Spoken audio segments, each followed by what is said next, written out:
lundi du 17h58. On est très très très heureux de vous retrouver après le week-end. On souriait déjà autour de ce plateau, figurez-vous. Juste avant la musique de l'émission. Ça va, Yann Moix? Il faut dire qu'on entend de drôles de choses. Il avait un fou rire. Moi, je dis... On entend de drôles de choses hein, dans le public, oui. Ah, c'est le public qui vous fait rire. Ça va, le public? Ouais. Ils sont en forme. Eric, comment ça va? Très bien, week-end parfait. Week-end parfait. Écriture, lecture, mes chats, pas d'emmerdeur, voilà. La vie était belle, vous aussi, Yann? Pas d'emmerdeuse, tout va bien. Ah, pas d'emmerdeuse? Ah bon? Non, parce que c'est pour la parité, il dit pas d'emmerdeur. Ah oui, d'accord, bah vous Et j'ai vu mes chats également, ils vous saluent, Pascal. Vrai, vrai. Ils vous adorent. Hein. C'est vrai. Ils vous regardent, là. C'est vrai. Ah ouais. On ne peut pas les approcher, si je me souviens bien. Non, on leur vous envoie une griffez. petite caresse de loin. Voilà, c'est ça. Allez, on a beaucoup de sujets dans cette émission. D'abord, je voulais vous dire merci à ceux qui nous regardent. Ah, Pascal, Attendez une seconde. Eric propose Oui. d'intituler l'émission autrement. Ah bon? Tu peux nous rappeler, Eric? Oui, Pascal, Eric, Yann, et c'est tout. C'est tout. C'est possible. Non, mais ça me rassurerait. C'est psychologique. D'accord. On va en parler Non, à mais j'ai une Cyril. petite angoisse à chaque fois. Oh, donc, bah, Et c'est tout, c'est pas mal, c'est bien trouvé. Je voulais aussi vous remercier, vous qui nous regardez tous les soirs. Nous étions leader TNT toute la semaine dernière et c'est grâce à vous. Voilà. Merci. Voilà, et ça, c'est bien de le dire. Et moi, j'ai trouvé. Pascal. C'est bien de le dire. Pascal. Sans démagogie. Attendez. C'est ce que je voulais vous dire. faut faire. Bah oui. Sans Ouais, démagogie, merci, je voudrais vous dire merci. une chose. J'ai Dites-moi. jamais vu depuis qu'on fait cette émission un public comme aujourd'hui. Voilà.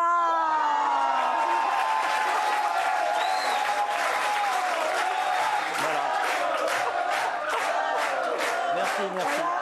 C'est vrai, c'est vrai. Vous avez vu franchement, on est chauffé à bloc. On est chauffé à bloc. Je sens qu'elle va être bien, cette émission. Je sens qu'elle va être bien. Allez, de quoi va-t-on parler aujourd'hui? Alors là... Voici le sommaire. Vous savez pas, bon, c'est pas grave. Je vais vous dire, la SNCF qui inflige des amendes en cas d'excès de bagages à partir d'aujourd'hui. À partir d'aujourd'hui, plus de 2 gros bagages et un petit sac, hop là, vous payez. Est-ce que c'est une honte? L'amende est de 50 €. On va réagir à Quand ça. même. 50 €. Ah oui, 50 €. Voilà. Et même 150 € dans certains cas. On vous expliquera tout dans un instant. On va en discuter. Faut-il généraliser le service national universel? Alors, vous savez que la Cour des comptes a tiré la sonnette d'alarme en disant mais ça coûte beaucoup trop cher. Ça se compte en milliards d'euros. La question que l'on se pose, faut-il quand même le généraliser? Oui ou non, on vous dira pourquoi. Et puis Frédéric Tadei qui reconnaît être sur la paille. Comprenez-vous, on en parlera en troisième partie de cette émission, que les stars se plaignent de leur situation financière. Ce n'est pas le cas de Frédéric Tadei. Je dis, c'était l'occasion de parler de ce sujet-là. Là aussi, on en reparlera tout à l'heure. La SNCF, vous prenez très souvent, Yann? Oui, très souvent, j'adore le train. Oui, c'est vrai. On peut lire, écrire, caresser ses chats. Caresser ses chats. Eric, le train, Moi, c'est un de mes moyens de locomotion préférés. un des moyens de locomotion. Sauf que maintenant, on ne va plus pouvoir faire ce qu'on veut. C'est-à-dire qu'on va être limité en nombre de bagages. Ça, c'est la nouveauté. Un peu comme dans les avions, d'ailleurs. Donc, 2 gros bagages, un sac à main, je vous le disais. C'est applicable à partir d'aujourd'hui. Sinon, amende. Regardez, c'était les matins qui en a parlé.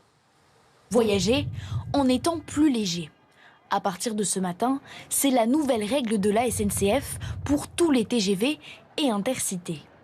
En clair, les passagers ne pourront prendre que 2 valises et un sac par personne, aux dimensions bien précises. En cas de non-respect, une amende de 50 € qui pourrait même grimper à 150 € si un bagage gêne la circulation dans les couloirs. Les bagages spéciaux comme les instruments de musique, les poussettes ou encore les trottinettes compteront eux aussi comme une valise. Ah, voilà. Oui. Alors, suspense. Suspense. La Oh oui. SNCF inflige des amendes en cas d'excès de bagages à partir d'aujourd'hui. Est-ce une honte? On est tous d'accord, on est comme le public. Oui. Non mais franchement, non mais je comprends pas. On nous dit prenez le train, les transports en commun, c'est mieux, n'achetez pas de voiture, ça pollue. Donc tu prends le train, si t'es un peu chargé, t'es un peu chargé, c'est comme ça. Bah non, paf, amende. Bah non, je suis pas d'accord en fait. Je suis pas d'accord dans ces cas-là. Bah vous savez quoi? Les gens vont louer une voiture et vont continuer de polluer. Donc je comprends pas très bien ce que fait la SNCF. Elle l'appliquait déjà, ces exigences dans les TGV inouïs notamment. dans les inouïs. Mais là, bon, je comprends pas que ça concerne les gros TGV. Voilà, moi je suis un peu choquée. Non, Eric? Bon, vous avez tout dit, je crois que c'est pas la peine. Ah bon, ah bah non, On peut passer au deuxième sujet, peut-être? Parce que là, non, mais écoutez, ça passe pour le. C'est d'ailleurs le moyen de déplacement le plus écologique. Pourquoi le sanctionner? En effet, soit on va prendre l'avion, soit on va prendre une voiture. Bon, ça c'est pour l'amende pour avoir trop de bagages. Ensuite, si j'ai bien compris, il y a un deuxième front, c'est les bagages encombrants. Tout le monde prend le train ici, tout le monde prend le train ici. Est-ce que vous pensez vraiment que les bagages encombrants sont la principale source de nuisance dans un train? Non. Il y a les enfants qui pleurent. Il y a... Qui aime les enfants qui pleurent dans un train? Personne, mais les pauvres parents. Je vous dis pas que c'est anormal. Je vous dis personne n'aime un enfant qui pleure dans un train. Non, Bon, ben voilà. ni dans un avion, Après, ni moi, je suis nulle moins part. doué On pour la n'aime pas les démagogie enfants que qui Yann. En effet, je me fais siffler par le public. Mais bon, il y a les gens. Yann sait faire aussi. Oui, c'est très bien faire. Il y a les gens qui parlent au téléphone. Oui. Il y a les gens qui lisent. C'est interdit normalement. Vous devez sortir et aller. Oui, on est en France, hein, Pascal. Il faut quand même être un peu. Voilà. Il y a les gens qui lisent des choses déplorables, comme un roman d'Amélie Nothomb ou des choses comme ça. Voilà. Beaucoup de choses qui nous agressent. Oui. Vraiment, le coût des bagages encombrants, c'est le cadet de nos soucis. Que la SNCF s'occupe d'abord de partir à l'heure, d'arriver à l'heure, Ça, je suis d'accord. que le wagon-restaurant soit ouvert, qu'il n'y ait pas une annonce au bout de 5 minutes, nous annonçons à nos chers voyageurs que le service n'est pas assuré sur cette ligne, etc., etc. Et qu'ils arrêtent surtout et qu'ils nous laissent dormir au lieu de nous faire des annonces toutes les 3 minutes. Donc, énormément de choses à améliorer pendant un voyage en train. Et là, ils s'attaquent à des choses qui sont contre-productives. Donc, c'est rouge vif. Ah oui, non, c'était bleu en fait. Comment bleu. ça? Vous êtes bleu parce que Alors, la question bleu c'est vif. est-ce une honte? Ah, est-ce une honte? Oui. Voilà. Donc c'est bleu vif. C'est bleu vif. Et il y a aussi. Je vais ouvrir une parenthèse pour défendre Amélie Nothomb, qui est quelqu'un que j'aime beaucoup. Alors, c'est pas la question. Et Non, mais comme ami peut-être, mais comme écrivain, c'est... bah, j'aime les deux. J'aime les deux, mais c'est pas le sujet. Peut-être qu'on fera un débat sur Amélie un autre Oh, bah, jour. écoutez, ça a l'air passionnant. Est-ce Ça que- me dit le public. On va faire un débat Et, sur Amélie. Est-ce que la SNCF va lui mettre une amende pour un chapeau trop haut? C'est vrai que parfois on a l'impression qu'elle les a écrits pendant le voyage, mais elle écrit vite et elle écrit bien. Non, la vérité c'est que je me suis trompé en fait. Je voulais dire l'inverse de ce que vous m'avez fait dire. Non, Bah, il en fait faut non, je répondre suis à mes équipes, Yann. je suis mitigé. Non, Quand je elles suis vous mitigé. appellent. Non, je suis mitigé. Je trouve en fait si la véritable raison était l'encombrement stérique comme disent les chimistes. Ce serait peut-être, on pourra en discuter, mais ce n'est pas le cas. C'est juste pour essayer de faire des profits supplémentaires. Alors qu'effectivement, les vrais problèmes quand on prend le train, c'est vraiment pas ça. Ce que je trouve abject, d'une part, c'est que les instruments de musique soient considérés comme des bagages. On vit dans une société... Mais où les poussettes aussi, d'ailleurs. Et les poussettes aussi. Les poussettes aussi. On vit dans une société où il n'y a pas assez d'enfants et peut-être pas assez d'artistes. Et on empêche les guitares et les poussettes d'entrer dans un train sous peine d'amende. Je trouve ça absolument obscène. Donc, si vous mettez votre guitare, regardez ce qui est affiché sur l'écran, si vous mettez votre guitare dans le couloir, c'est 150 €. Oui, mais je trouve ça inimaginable que les instruments de musique soient considérés comme des choses encombrantes. C'est-à-dire qu'il pourrait même y avoir un piano dans les trains, ça ne me dérangerait pas. C'est jamais encombrant un instrument de musique. C'est là pour apporter un peu de légèreté à un monde qui en manque singulièrement. Et je rejoins Eric, c'est-à-dire que les grosses difficultés qu'on a dans le train, une fois qu'une valise est posée, elle n'encombre plus personne, on trouve toujours de la place. Je ne vais pas de démagogie non plus, il y a effectivement parfois des enfants qui vous empêchent de profiter d'un voyage. Mais arrêtez les enfants. Mais non, mais Eric Les a dit un pauvres truc enfants. non démagogique. Vous pouvez adorer les enfants et les parents eux-mêmes ne supportent plus les enfants dans le train qui pleurent, etc. Un jour, il y a une famille qui était tellement incapable de s'occuper de ses enfants, ils faisaient tellement de bruit, que je suis allé voir les parents, je dis voilà, est-ce que je peux éventuellement essayer de m'en occuper? Ils m'ont dit, je vous en supplie, allez-y, carte blanche. J'ai fait des dessins, j'ai dessiné avec les deux pendant tout le trajet et on les a plus entendus. Je suis un excellent père, pourquoi? Parce que j'ai pas d'enfants. Oh, bravo. Yann Moix peut louer ses services aux parents qui se sentent un peu dépassés, gratuitement. Bénévolement. Bah, bravo. Regardez. Ah, mais c'est marrant parce que moi, il m'est arrivé la même histoire avec Amélie Nothomb. Oui, je suis allé la voir, j'ai dit, visiblement, vous n'arrivez pas à écrire, est-ce que je peux vous aider? Ben là, elle a refusé. Elle a refusé, elle était moins compréhensive que les Moi, parents. j'aime Amélie Nothomb et je le dis dans ce studio et en direct. Elle écrit de très bons livres et c'est un écrivain qui est irremplaçable parce qu'elle a inventé une sorte de cosmos très personnel et personne ne peut s'y substituer. J'en bafouille. Bon, Non, mais moi, je l'aime, sauf quand elle écrit. Le problème, c'est qu'elle écrit tout le temps. C'est qu'elle écrit tout le temps. Mais là, je suis à grave, c'est pas le sujet. Mais non, Non, mais je veux avoir non. le dernier mot. Oui, et puis vous êtes très en colère parce qu'on ne parle pas assez du livre de la rentrée, ce que vous me disiez tout à l'heure. Oui, je vais vous en parler tout à l'heure. Ah bon. J'ai un coup de cœur pour la rentrée. On parle trop d'Amélie Nothomb et pas assez de Patrice Jean. La vie des spectres, qui pour moi est le roman de la rentrée. Alors, je rejoins Eric, Patrice Jean est un écrivain primordial, très important, une des meilleures révélations de ces 10 dernières années en littérature. Voilà. On n'en parle pas assez. La vie des Patrice spectres, Jean, son Mais dernier oui, roman. Voilà. La vie des spectres, son dernier Moins de roman. Nothomb, plus de Patrice Jean. Ah bon, Les d'accord, deux, les tout ira deux. beaucoup mieux. Regardez, écoutez ce que disaient en tout cas ces voyageurs qui ont été interrogés sur cette amende, ces amendes même à la SNCF. C'était sur CNews. Actuellement, dans les trains, il n'y a quand même pas beaucoup de place pour les bagages. Donc déjà, même un bagage, c'est compliqué. Donc il va falloir trouver une solution. Mais c'est vrai que s'il y a des gens qui prennent 3 bagages et d'autres après qui peuvent pas mettre leur bagage, il y a forcément un problème, quoi. Déjà, vu le prix des billets, ils vont se mettre bien, je pense, avec la troisième valise. Ça va être une galère supplémentaire de compter ses bagages, de mesurer sa valise et de se dire tiens, je vais pas prendre ça parce que si je prends ça, je prends un bagage en plus et je le paye, quoi. On n'est pas contraint, comme dans un avion, en effet, à se poser la question de savoir si on va avoir des gros bagages, si ça va être encombrant, si il va falloir gérer les bagages en soute. Dans le train, c'était beaucoup plus pratique et c'est ce que je trouve intéressant. Voilà, bon. Même c'est déjà cher, hein, les Oui, billets de train. mais c'est hors de prix. Oui, puis alors ça Mais varie c'est d'un jour à hors l'autre. de prix. Moi, je me souviens, j'avais pris un billet Paris-Bordeaux. J'ai pas de réduction parce que j'ai pas l'occasion de prendre le train régulièrement. Comme je travaille tout le temps, je prends pas le train. Bref. Nous, on ne faut rien peut-être. Mais non, mais c'est pas ça. Enfin, je suis mobilisée à Paris. 200 €. Paris-Bordeaux, allez. Non, mais je vous jure, si vous n'avez pas de réduc de machin, c'est 200 €. Mais j'étais, mais ça va pas bien la tête pour 200 €. Vous prenez l'avion, vous Les partez, enfants ont également le droit de bagages. Non, parce qu'il quoi faut le voir rapport aussi un truc économiquement. Si les gens prennent autant de bagages parfois, alors il y en a qui ne savent pas voyager, c'est vrai. Vous en avez rien à faire de mon Mais histoire. c'est pas ça, rien. Non, mais vous en avez rien à faire de mon histoire. Mais les gens ne sont pas non plus condamnés, ne devraient pas être condamnés à racheter en double ce qu'ils ont chez eux pour économiser de la place dans les trains. Votre histoire ? Oui, vous s'en fichez. Je vous prie d'excuser mes excuses. Voilà. Non, mais c'est pas grave. On a compris C'est le pas message. grave. Voilà, en fait, je vous aime bien quand même. Je suis désolé de vous avoir coupé la chic, Non, ma mais chère je- non, Pascal. Mais c'est déjà écoutez, très il avait pas- cher. Non, mais c'est vrai. C'est déjà très cher et vous surchargez. On n'arrête pas d'entendre parler de problèmes de pouvoir d'achat, etc. Ils ont un service de moins en moins appréciable pour des prix de plus en plus élevés. Et comme vous dites, quand on tape, c'est la divine surprise. On ne sait pas combien on va payer, en fait. Non. D'accord. On regarde, ça peut être 10 € ou 500 €, de toute façon, c'est plausible. Donc, il y a quelque chose qui ne va pas. Non, mais Il faut qu'ils reprennent pas tout à du- zéro et qu'ils ne commencent pas par le côté absolument inutile qu'est cette réforme des bagages. Oui, alors je crois Ça ne qu'elle va est... pas. Bon, c'est rentré en application aujourd'hui. Donc, si vous prenez le train, faites attention pour éviter des amendes. Et, est-ce que la SNCF n'en fait pas un peu trop ? Vous vous souvenez de ces dernières polémiques ? Une amende de 140 € à une adolescente parce qu'elle n'avait pas pu présenter sa pièce d'identité physique. Elle l'a présentée sur son téléphone. C'est quand même l'avenir. 140 €. Ça avait fait un tel tollé que la SNCF avait dû revenir sur sa décision et lever l'amende. Mais quand Avec même- Eric, on mais vous vous pense que rendez depuis compte que la SNCF écrase les chatons, elle ne mérite plus de s'appeler SNCF. C'est vrai. Ouais. Non, mais oui, c'est vrai. Vous vous rappelez ? Oui, ah bah ça, je sais Et bien. ça, pour moi, il y a eu avant et après. Avant et après, Non, mais le chat de la mais je gare plaisante pas. Montparnasse. Mais je comprends. Elle a je laissé comprends. écraser un chat.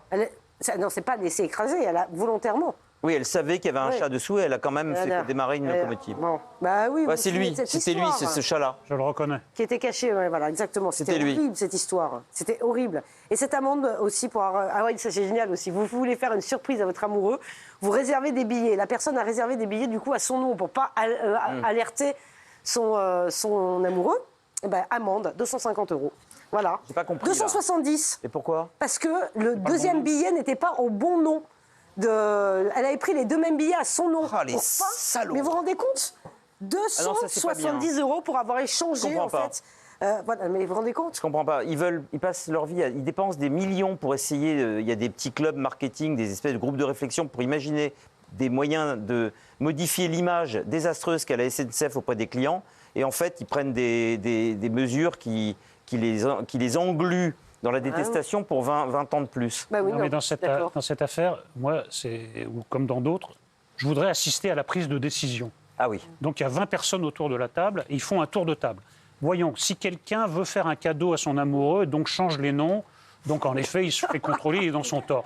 De combien pourrait être l'amende ? Donc, et ils font un tour, là, qui dit non, mais il ne faut pas que ça soit 50, et on finit à 270 quand même. Non, mais c'est Comment quand ils même- arrivent Non, à parce qu'ils- fixer cette somme ? Parce qu'ils n'ont pas imaginé le cas de figure où tu avais une amoureuse déjà, et pas imaginer le cas de figure en plus où tu pourrais faire un cadeau à ton amoureuse. Ouais. Ils sont pas là-dedans, les types. Non, Il n'y a non, pas ils de sont pas cadeau, il n'y a là-dedans pas d'amour. Bah si, le cadeau, l'amour, 270 €. Mais non, il y a voilà, que ça fait partie du il y a des truc. diplômes d'HEC, mais il n'y a pas grand-chose d'autre. Non, ça c'est Et à clair. mon avis, la sanction du vote du public va être exemplaire.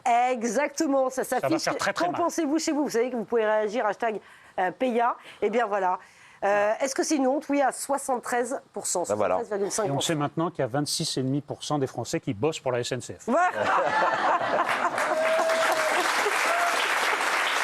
C'est la seule explication possible. Voilà, oui.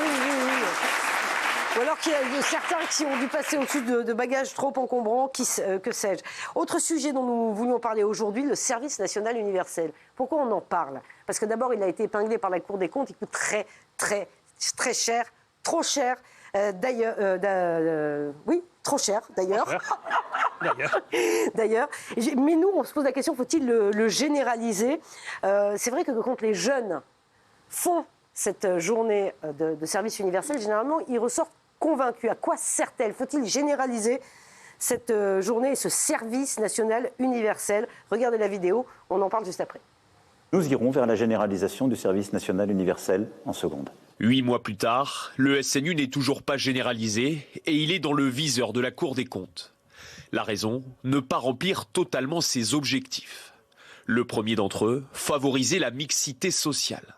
C'est plutôt effectivement des fils de militaires, de pompiers, de gendarmes qui rejoignent ce dispositif, puisque pour eux, ça a du sens et le volontariat ne permet pas de toucher ceux qu'on voulait toucher. En l'occurrence, les jeunes des quartiers populaires âgés de 15 à 17 ans.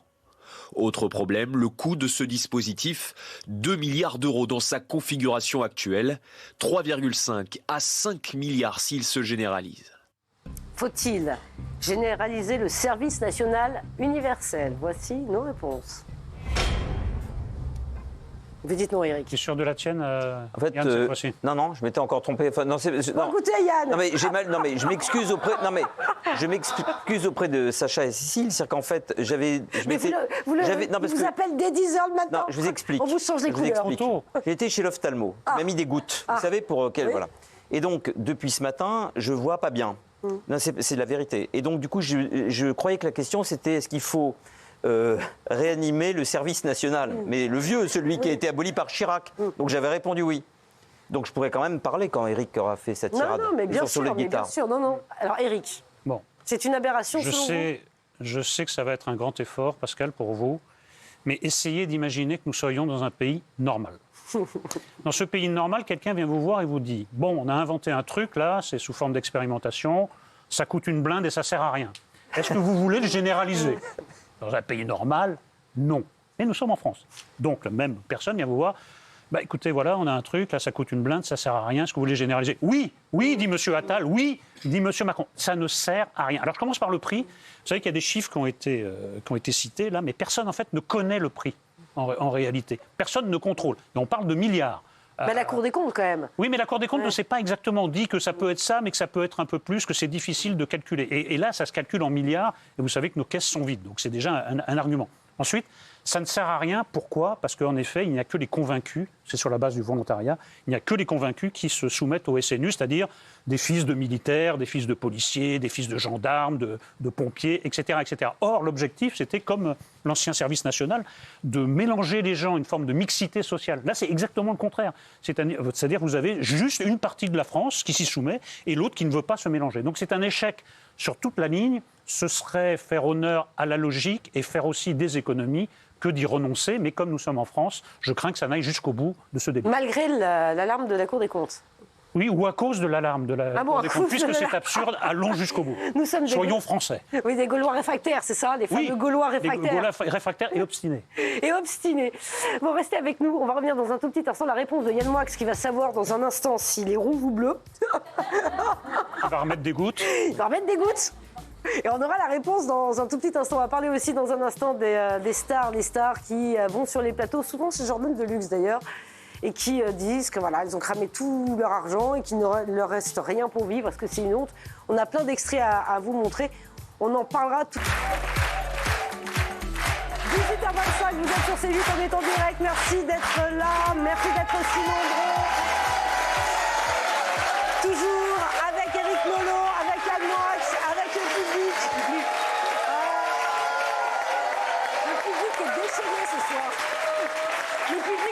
enchaîner ce soir si vous nous rejoignez. Tu sais qu'il y a des gens qui sont venus spécialement de Nouvelle-Calédonie pour me voir. Pour vous voir. Non, je suis pas sûre que ce soit pour vous voir. Effectivement, nous avons dans le public des personnes qui sont de Nouvelle-Calédonie. On les remercie parce que c'est quand même très, très, très, très loin. Mais pas seulement pour vous voir, Yann Moix. C'est ce qu'ils disent. Quelle star, Yann Moix. Et oui, Ils sont venus en train. Oui, enfin. Avant le nouveau système. Avant, le public m'aimait, maintenant le public m'adore. Je comprends pas. Oh là là, mais quelle classe. Mais quelle classe, Yann Moix. On va lancer un petit sondage Twitter à ce sujet, vous voulez? Ah ouais. Mais un autre jour. Un autre jour. On a réalisé votre rêve, Eric. Enfin, pas moi. Celui qu'on appelle ici le ministre de la Beauté, Monsieur Belaïch, qu'on embrasse. Regardez, l'émission. On l'a changé. Voilà. Ben vous voyez, ça a l'air de rien, mais je me sens beaucoup mieux. Parce que vous savez que... Est-ce que vous aimez? Non, parce qu'il y avait deux rêves. Oui. Ça, c'est le premier rêve d'Éric, et le deuxième, c'est la résurrection de Love-Amour. Ah oui, non, mais alors, parce qu'on parlait de Love-Amour, je ne sais pas si vous vous souvenez, vous savez, effectivement, parce de que Love-Amour. là, je me sens tellement mieux qu'on ne peut pas reprendre l'émission depuis le début. C'est vrai? Plus Ça va détendu, mieux plus... Oui, vous êtes mieux, là? Ah bah, je suis beaucoup Ça vous mieux. va? Oui, mais non, ça n'a pas duré longtemps. Ça n'a pas duré longtemps, De quoi parlons-nous? On va parler dans un instant des stars qui se plaignent d'avoir cramé un peu tout leur argent quand il y en avait et qui n'en ont plus aujourd'hui. Elles sont assez nombreuses. C'est une réflexion de Frédéric Tadei qui ne se plaint pas à lui, mais qui reconnaît être sur la paille, avoir claqué tout son argent. Voilà, il l'assume totalement. Il y en a d'autres. C'est pas vraiment le cas. On va en parler tout à l'heure. Vous verrez, on vous a retrouvé des extraits savoureux. Si vous venez de nous rejoindre, nous étions en train de parler du service national universel. Faut-il le généraliser? Pourquoi on en parle? Parce que la Cour des comptes a dit attention, ça coûte très cher, 2 milliards d'euros. 2 milliards d'euros et ça ne sert à rien. Minimum, exactement. Je vous rappelle quand même, parce que je ne l'ai pas fait tout à l'heure, ce qu'est le service national universel. Il est destiné, il était destiné à favoriser la cohésion sociale. Ce sont des activités qui sont proposées pour les jeunes sur la base du volontariat. Effectivement, il n'y a pas beaucoup de candidats où c'est un peu toujours les mêmes et pas du tout de mixité sociale. Éric nous a expliqué juste avant la pause. Avec des arguments irréfutables. Avec des arguments évidemment irréfutables. Que c'était trop cher et que ça ne servait à rien. Oui. Pour la raison que vous avez dit. Ça ne mélange pas les populations françaises, elles restent chacune dans leur coin. Et même la Cour des comptes, en fait, ne sait pas combien ça coûte. Tellement c'est nébuleux. Donc écoutez, moi je propose quelque chose de très simple, qu'en France, déjà on supprime les choses inutiles hors de prix et on va devenir les rois du monde. Mais commençons par là, c'est très simple. C'est assez simple. C'est pour les 15-17 ans. Voilà, et ça a été lancé en 2019. Yann, est-ce que vous avez choisi votre camp? Exceptionnellement, j'avais mal compris la question. Mais alors, le SNU ne sert strictement à rien, de rien. Et la question que je m'étais posée, c'est est-ce qu'il faut réinstaurer le service national obligatoire? Et là, la réponse est oui. Je pense qu'on a fait une grave erreur avec Jacques Chirac d'abolir le service national. Parce que là, c'était vraiment un... Est-ce que vous pouvez rappeler les circonstances dans lesquelles Jacques Chirac prend cette décision? Oui, en fait, il y avait un deal très démagogique. C'était on va renouveler les forces, on va donner beaucoup plus d'argent au ministère de la Défense. Et entre l'argent qu'on avait dépensé pour le recrutement, etc., et pour la formation des militaires, des appelés, on va le donner en subvention au ministère des Armées. Ce qui n'a jamais été le cas. Ils se sont fait floué par Jacques Chirac, qui n'était pas à ça près, paix à son âme, on l'aime beaucoup, mais enfin, c'était aussi parfois un prometteur, il le disait très bien. Hein. Les promesses n'engagent que ceux qui les tiennent. Et le problème actuel, c'est que pour des raisons multiples, la discipline notamment, mais aussi pour permettre un plus grand brassage et aussi permettre à certaines personnes de se réinsérer, puisque au service militaire, on pouvait passer son permis de conduire, apprendre à lire et à écrire, etc. Même si ce n'était pas le but, ça servait aussi à ça. Et se rapprocher les uns les autres, le service militaire permettait, pendant un an, 300 jours, d'être sous l'ordre de quelqu'un d'autre que de soi-même ou d'être ailleurs que dans la rue. Non. Peut-être mixte, oui, ça serait pas mal mixte. Parce qu'avant, ça ne concernait que les hommes, donc peut-être que les femmes seraient bien aussi qu'elles soient concernées. Mix, ça serait bien, et ça serait bien de repenser tout ça, parce que rien n'est irréversible finalement. Et c'était un lieu de brassage et d'humilité, parce que l'hubris de certains était calmé par les vociférations de certains adjudants beaucoup plus butés que ces messieurs. Bon, regardez ce que dit le ministère de l'Éducation nationale, ça revient un peu à ce que vous disiez, Éric. Ils en sont très satisfaits. Regardez, on va peut-être le lire, ça va s'afficher sur vos écrans. Non. Alors, face au bilan du service national universel dressé par la Cour des comptes, le ministère de l'Éducation nationale et de la Jeunesse tient à rappeler la très forte satisfaction des volontaires passés par ce dispositif. Voilà. Oui, mais enfin, s'ils sont 8, ça fait 94% sur 8. Oui. Ça ne veut rien dire. Le même profil, c'est ce qu'effectivement on écoutait dans la vidéo que nous avons diffusée juste avant la pause. C'est toujours soit des fils de pompiers, de militaires. Mais Pascal, il faut savoir aussi une chose. Les pourcentages, et on en voit à longueur de journée à la télévision, dans les journaux et à la radio, les pourcentages, un pourcentage qui est arraché à son écosystème naturel, ça ne veut strictement rien dire. Pourcentage sur combien de gens? Les statistiques, c'est quelque chose de sérieux. On ne peut pas faire des statistiques sur n'importe quoi, n'importe quand. Donc 94%, mais ça ne veut rien dire. C'est juste des chiffres dont on nous assomme le taux de sans... satisfaction, vous savez, le petit questionnaire à la fin. Oui, d'accord, mais sur combien, etc. Est-ce qu'on peut interpréter, vu les petites troupes que ça représente? Pas sûr. Non, mais imaginez que ça coûte une blinde, que ça ne serve à rien et que personne n'en soit content. Alors là, ce serait quand même le comble.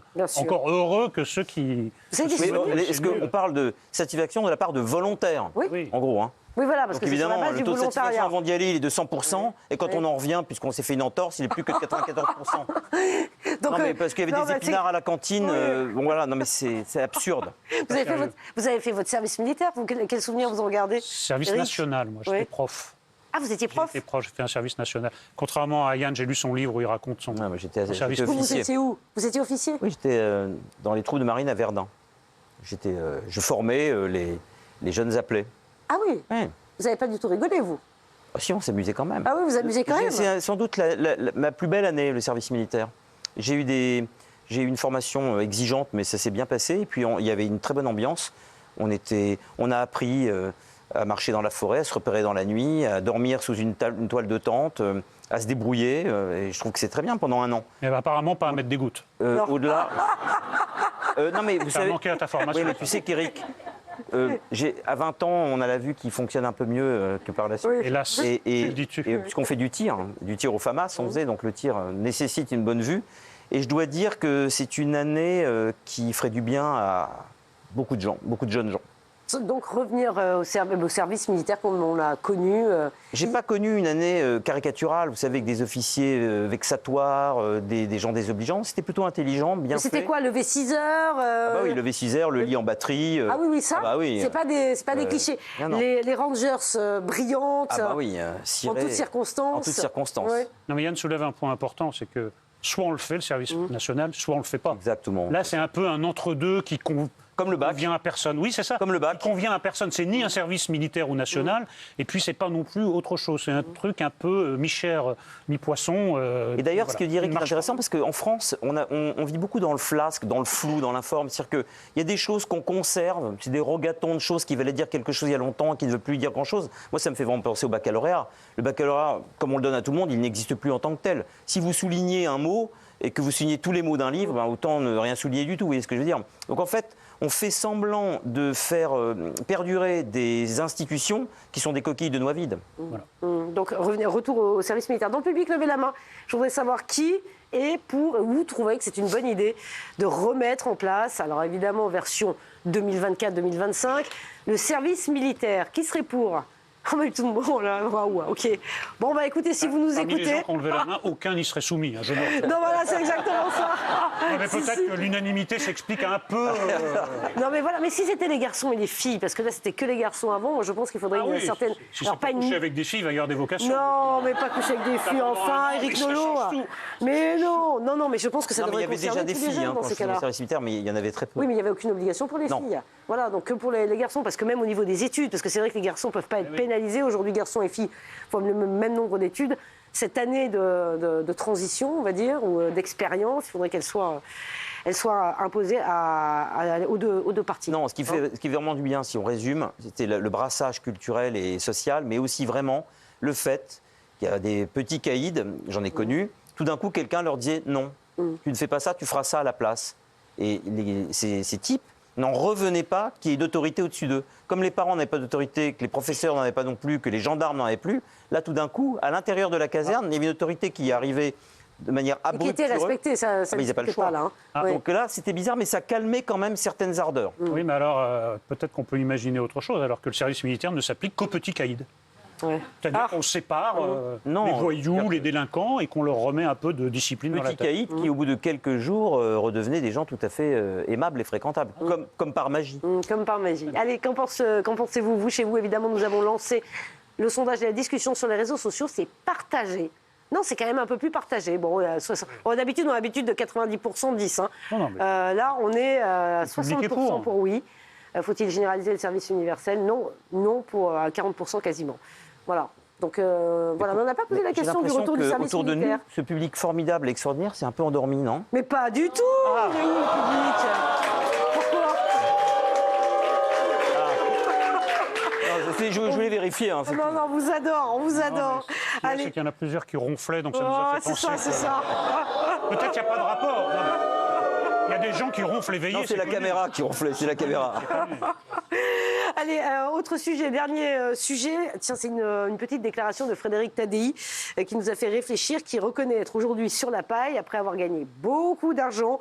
Est-ce que vous comprenez les stars qui se plaignent de leur situation financière? C'est la question que nous posons aujourd'hui. On a pas mal d'extraits à vous montrer parce que certaines parlent de leur déboire financier, parlent aussi de leurs revenus. On va regarder cet extrait, on en parle juste après. Regardez la vidéo qui nous a inspiré. Qu'est-ce qu'on fait avec 50 000 euros par mois, Frédéric? On les claque. Donc vous avez tout claqué? À tout. Donc vous avez déjà été sur la paille? Je suis tout le temps sur la paille. Vous êtes tout le temps sur la paille? Tout le temps. Aujourd'hui encore? Oui, bien sûr. Je suis tout le temps sur la paille puisque je claque tout. Donc, fatalement, vous n'avez plus rien. D'accord, mais pourquoi vous économisez pas, tout simplement? Parce que je sais pas. Dans ma famille, mon père n'économisait pas non plus. Pourtant, il était banquier, vous voyez. Et il était tout le temps sur la paille. Mais du coup, on est obligé de vivre à crédit quand c'est comme ça? Non. Alors lui, il le faisait parce qu'il était banquier. D'accord. Et moi, non. D'accord, ok. C'est une philosophie de vie. Donc la question que nous vous posons n'est pas en lien direct avec Frédéric Tadei, je le précise, si jamais il nous regarde. On va parler des personnalités, des stars qui ont gagné beaucoup d'argent, qui se retrouvent sur la paille, qui le disent et parfois qui s'en plaignent. Est-ce que vous comprenez? Suspense. Non. Voilà, majoritairement non. Non, voilà, on a gagné beaucoup d'argent, il faut savoir peut-être économiser, je ne sais pas. Mais en tout cas, on n'a pas le droit de se plaindre. Mais c'est vrai qu'il y en a beaucoup qui reconnaissent que voilà, n'ont plus rien et que c'est une situation un peu difficile, Eric. Est-ce que c'est vraiment ça le sujet du débat? Parce que moi, j'aime beaucoup Frédéric Tadei parce que c'est un animateur qui a inventé quelque chose, un style, un ton, même des émissions qui nous manquent. Ce soir ou jamais, j'estime que c'est une émission qui nous manque par sa liberté de ton, quoiqu'ici, la liberté de ton, on ne soit pas en manque. Sauf que ça ne s'appelait pas Ce soir jamais et les autres s'appelaient Ce soir jamais. Oui. Il n'y avait pas les autres. Non, ça s'appelait Ce soir et jamais les autres. Oui, voilà. Ou jamais les autres. Mais la seule explication qui me vient à l'esprit, c'est que, en fait, Frédéric Tadei est la réincarnation d'un kamikaze. Parce que moi, j'ai lu son interview, il dit mais vous gagnez combien? Je ne me rappelle plus, c'était 30 000 ou 50 000 euros. C'est pas tout à fait la même chose, oui. Oui, alors d'abord, c'est pas tout à fait la même chose. C'est déjà énorme, mais c'est pas tout à fait la même chose. Pour la plupart des Français, c'est des sommes absolument astronomiques, colossales. Oui. Donc, à mon avis, à la limite, il vaut mieux faire preuve d'hypocrisie et dire moi, écoutez, je sais pas, parce que là, ça paraît complètement indécent pour des Français. Si en plus vous leur expliquez que vous claquez tout. Au moment où la misère explose, les restos du cœur refusent du monde, les soupes populaires affichent complet, il y a quand même des millions de Français qui vivent en dessous du seuil de pauvreté, c'est-à-dire dans la misère, il faut bien le dire. Je trouve ça suicidaire. Après, moi, je respecte les modes de vie des uns ou des autres. Si Frédéric Tadei ou d'autres, on ne va pas focaliser sur le cas de Frédéric Tadei, mais disent, moi, je veux un panier percé, je balance tout. Je ne veux pas juger leur mode de vie, mais je pense qu'il serait préférable qu'ils le gardent pour eux. Voilà. Non, Yann? Écoutez, c'est très simple. C'est un choix de vie, de claquer son fric, comme on dit. C'est un choix de vie. Donc on ne peut pas à la fois choisir la vie de tout brûler et ensuite se plaindre. Il faut être cohérent. C'est-à-dire que si on brûle, mais on ne se plaint pas à la fin. Ça fait, je ne parle pas de Frédéric Tadei, là, ça ne m'intéresse pas, son cas personnel. Ouais. Donc j'élargis. On ne peut pas venir se plaindre d'avoir eu un comportement de grand seigneur. Vous voyez ce que je veux dire? Si on est grand seigneur ou inconscient, on joue le jeu du grand seigneuriat jusqu'à la fin. C'est ça, on finit en apothéose. Mais alors le petit côté, le type qui se transforme en notaire, en expert comptable in extremis, c'est comme les gens qui ont craché sur Dieu toute leur vie, et hop, on leur découvre une tumeur, ils se mettent à genoux et ils prient. Non, ça c'est pas du jeu. Et non, je ne vais pas plaindre les stars qui ont gagné 50 000 euros ou 100 000 euros par mois et qui n'ont pas mis de côté, Parce que alors vraiment, quand on voit la cigale et la fourmi. Non, mais quand on voit, et là c'est un sujet sur lequel j'ai peu d'humour et que je connais particulièrement bien, pas de manière personnelle, mais autour de moi, je peux vous dire qu'il y a aujourd'hui, parmi les Français qui nous regardent, des gens qui sont dans une telle difficulté financière que 1 000 € pour eux, c'est un Eldorado. Alors, qu'on ne vienne pas nous faire pleurer avec j'ai pas su faire fructifier mes 50 000 € par mois, un petit peu de décence, s'il vous plaît. Alors écoutez, alors là j'ai un extrait, je voulais vous montrer cet extrait, peut-être que vous le connaissez. Philippe Lucas, vous vous souvenez, l'entraîneur historique de Laure Manodou. Alors, il est exceptionnel chez Jordan Deluxe. Il lui dit combien il a gagné à la grande époque chez France Télévisions, un salaire qui, selon lui, ne lui suffisait pas. Commenter la natation à la télé, ça me faisait chier. Pourquoi vous l'avez fait alors? Je l'ai fait parce qu'il y avait Laure et c'était, si vous voulez, c'était un duo qu'on nous avait demandé de reformer, que voilà, c'est tout quoi. Mais moi, c'était pas mon truc quoi. Voilà. Alors c'était quoi? C'était pour l'argent? Bah non, je gagnais 2 francs 6 sous. Tu connais des mecs qui gagnent de l'argent à France Télévisions, toi? Mais c'est payé combien, ça, un truc comme ça? C'est quoi, c'est... Bon, honnêtement, je sais pas, 25 000 €, je crois, la semaine, un truc comme ça. Mais c'est rien, ça? Bah, quand on enlève tout ce qu'on prend sur 25 000, il reste pas grand-chose. Hein. Ouais, 25 000 € une semaine, c'est pas mal, Philippe, non? Non? Voilà, alors on est un petit peu hors sol. Hein. Pardon, veuillez nous excuser, mais vraiment cet extrait... Moi, ça me fait pas rire du tout. Avouez que ça vous parle. 25 000 € par semaine, 3 francs 6 Ce qui l'intéressait, lui, c'est d'une part l'or et de l'autre l'argent. Oui, voilà. Pas mal, le jeu de mots, pas mal. Pas mal. Bon, alors, j'adore. En effet, ce sera mon seul trait d'humour parce que c'est pas très marrant. Mais non, mais c'est incroyable de pouvoir sortir ça à la télé. Cette somme, c'est 25 000 € par semaine. Oui, c'est ce que gagnent, vraiment en se crevant la paillasse, des gens par année, et pas tous, hein. Pas tous. C'est au-dessus du SMIC. Mais je crois qu'on il y a un truc qui ne va pas. Vraiment, c'est un sujet sur lequel j'ai aucun humour pour le coup. On ne se rend vraiment pas compte de la difficulté des Français en ce moment. Genre, quand on fait ses courses, tout le monde fait ses courses. C'est inimaginable en fait quand on passe à la caisse. Et je crois que quand les Français entendent ça, ou les téléspectateurs, on peut être que vraiment choqué, profondément, mais choqué. C'est-à-dire que à l'intérieur, il y a des gens qui doivent pleurer en entendant ça. Et des gens, je vous le redis, 1 000 € pour eux, c'est extraordinaire. La somme de 1 000 €, ils en rêvent la nuit. Et il y a un type qui va nous dire que 100 000 € par mois, parce que 25 000 € par semaine, c'est ça, c'est 2 francs 6 sous. Waouh! Ouais. Non. Alors attendez, j'ai un autre extrait. Non, mais ça lui pose aucun problème. Non, lui, c'est aucun problème. Lui se dit, j'ai vraiment été mal payé, je me suis vraiment fait arnaquer. 25 000 € par semaine. Ah, ça va pas, il faut qu'il redescende. Pierre-Jean Chalençon, vous vous en souvenez sûrement, c'était l'un des visages... Ah bah tout le monde le connaît. Apparemment, tout le monde se souvient. Oui. Tout le monde se souvient. C'était l'un des visages stars de l'émission. Quand son nom arrive à mes oreilles, ça me fait penser à ce que disait Salvador Dali d'André Breton. Tant d'arrivisme pour si peu d'arrivage. Oh, bah dites donc, voilà, donc le ton est donné. Le ton est donné. Visage star de l'émission Affaires conclues sur France 2 pendant 3 ans. Il est collectionneur d'heures et il a estimé qu'il n'était pas assez payé lui aussi quand il faisait l'émission.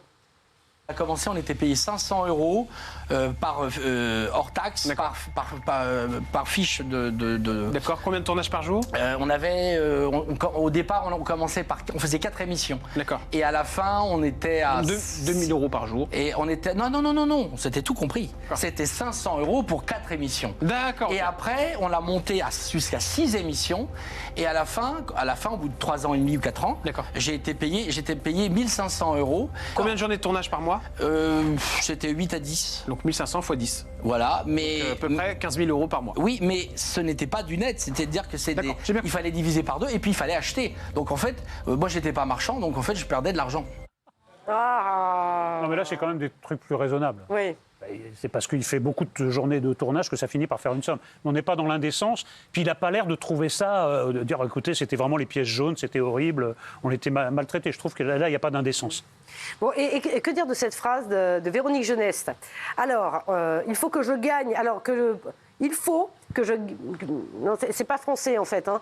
Il faut que je gagne ma vie, que je travaille, d'accord. J'ai besoin de 10 000 € par mois pour tenir. Pour aider ceux qui sont autour de moi, les retraites des comédiens ne sont pas à la hauteur du temps qu'ils passent à travailler. Elles sont minimes, le chômage est plafonné, pas énorme. Mais je ne me suis jamais plainte. Bah, qu'est-ce qu'elle est en train de faire?